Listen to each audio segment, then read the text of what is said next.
Welcome. In front of me is a Nubia Flip 2 from ZTE, and today I will show you how you can enable power saving mode on this phone.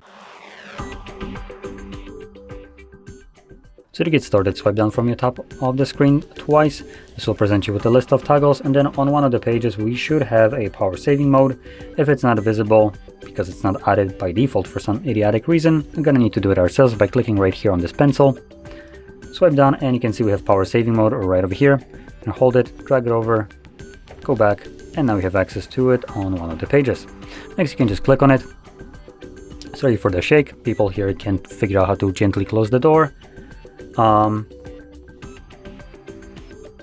you can see, it's right now enabled, and you can hold it and this will take you to the settings, letting you also see what actually gets toggled off or on with this mode. Now once you're done with it, you can find the toggle once again and tap on it once more, and this will undo all the changes. So with that being said, if you found this very helpful, don't forget to hit like, subscribe, and thanks for watching.